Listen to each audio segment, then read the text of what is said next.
এটার খেয়াল রাখা, পুরুষ মাত্রই। আমার প্রথম দায়িত্ব এটা। পৃথিবীর কেউ আল্লাহকে না মানুক, আমাকে সেজদা দিতেই হবে। পৃথিবীর কেউ গুনাহ না ছাড়ুক, আমাকে ছাড়তে হবে। এই হলো প্রথম দায়িত্ব। আলাইকুম আনফুসাকুম, আল্লাহ বলছে হে ঈমানদার নিজেকে আঁকড়িয়ে ধরো। কু আনফুসাকুম, হে ঈমানদার নিজেকে জাহান্নামের আগুন থেকে বাঁচাও। ওয়াসতাবির আলাইহা, আল্লাহ বলছে নিজে নামাজের উপরে মজবুত থাকো।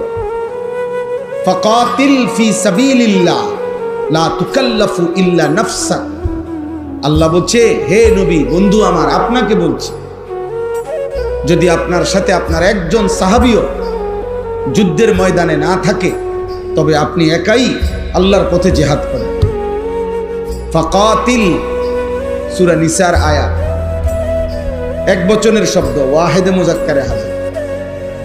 এবং বলছে লা তুকাল্লাফু ইল্লা নাফসাকা, সর্বশেষ এই পৃথিবীর কারো ব্যাপারে যদি আপনি জবাবদিহি করতে নাও হয়, আপনি কিন্তু নিজের ব্যাপারে জবাবদিহি করতে হবে।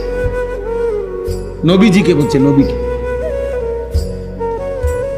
রাসূলুল্লাহ সাল্লাল্লাহু আলাইহি সাল্লামকে আল্লাহ বলছে বন্ধু আপনার হিসাব দিতে হবে। আপনি আপনার নিজের উপরে, আপনি আল্লাহর হুকুমের আদিষ্ট মুকাল্লাফ। নবীজি সাল্লাল্লাহু আলাইহি সাল্লামের জীবনে একটি যুদ্ধে, হুনাইনের যুদ্ধ, ৮ম হিজরিতে মক্কা বিজয়ের পরে নবীজি সাল্লাল্লাহু আলাইহি ওয়াসাল্লাম এই যুদ্ধটি করেছিলেন। ওই যুদ্ধে ১২,০০০ সাহাবী নবীজির সাথে ছিল, কাফের ছিল মাত্র ৪,০০০। এই একটাই নবীজির জীবনের যুদ্ধ যেই যুদ্ধে কাফের ছিল কম, মুসলমান বেশি।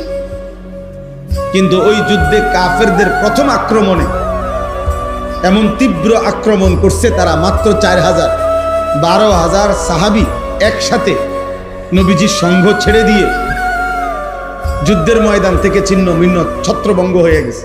যে যেদিকে পারছে সরে গেছে আক্রমণের চোটে।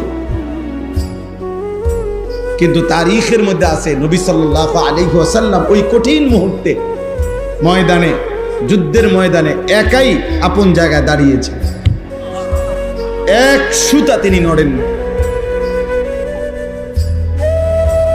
এবং সাহাবায়ে কেরামকে ডাকছেন, আনা নবিয়্যু লা কাযিব আনা ইবনু আব্দুল মুত্তালিব, ফিরে আসো, আমি মিথ্যুক নবী না, আমার উপরে আল্লাহর সাহায্য আছে।